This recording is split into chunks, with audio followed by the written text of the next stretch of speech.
Our faith isn't an idea, it's not a theory, it's an encounter with a person.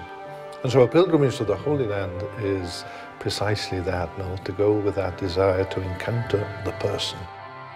We ask ourselves, who are we? Well, we're children of God. Well, here's God himself, God incarnate, walking these streets.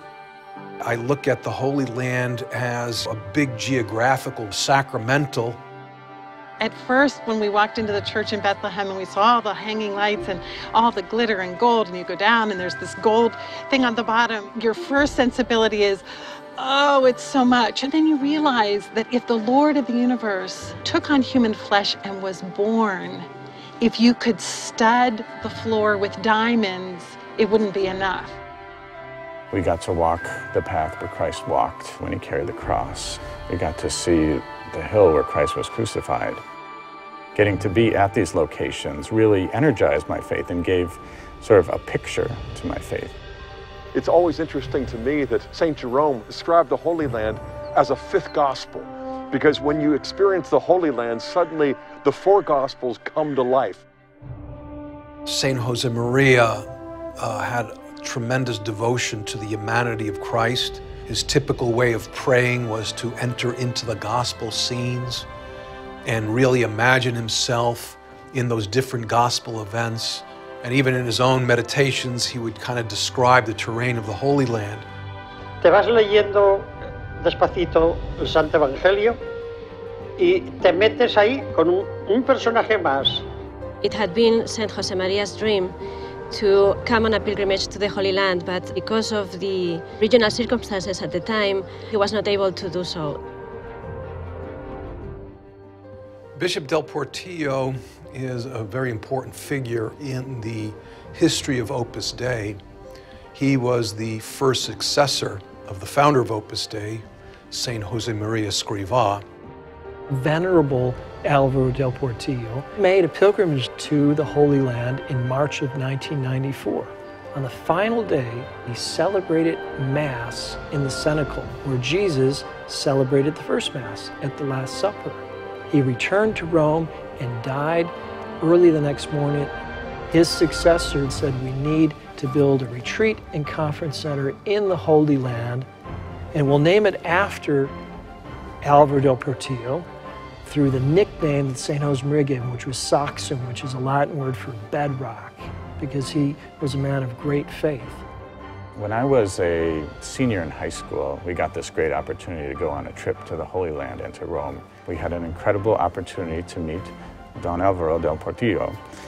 I was struck with his holiness. It felt like I was in the presence of a saint. Saint Josemaria had dreams for the Holy Land.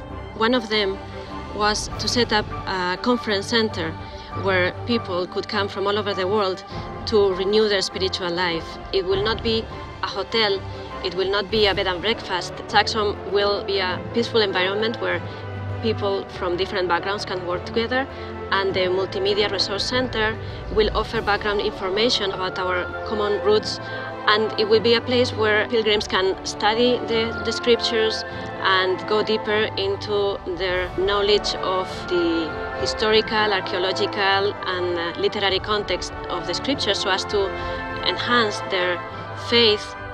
Christians in the Holy Land understand very well the convenience of fostering initiatives that will help pilgrims all around the world to get to know better the life of Christ.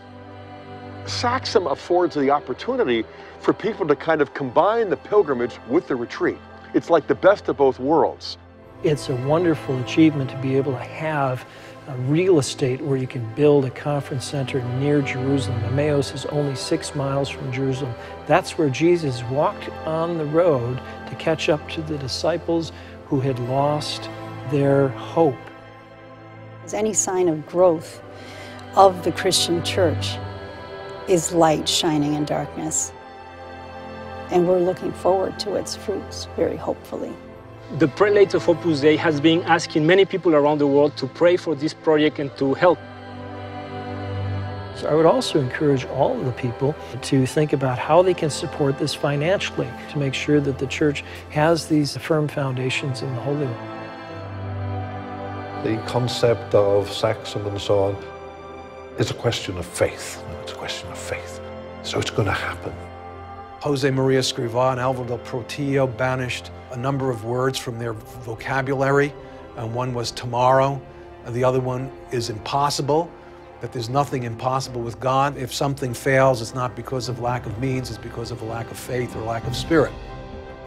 Bishop Álvaro del Portillo would irradiate peace and serenity at all times. We want the Saxum project, which bears his nickname, to be that instrument to foster peace. St. Josemaria used to say, may you seek Christ, may you find Christ, may you love Christ. If those words of St. Josemaria grab your heart, you'll have a hunger to be in the Holy Land, because you're seeking Christ. There you will find where he was, and your love for him will deepen.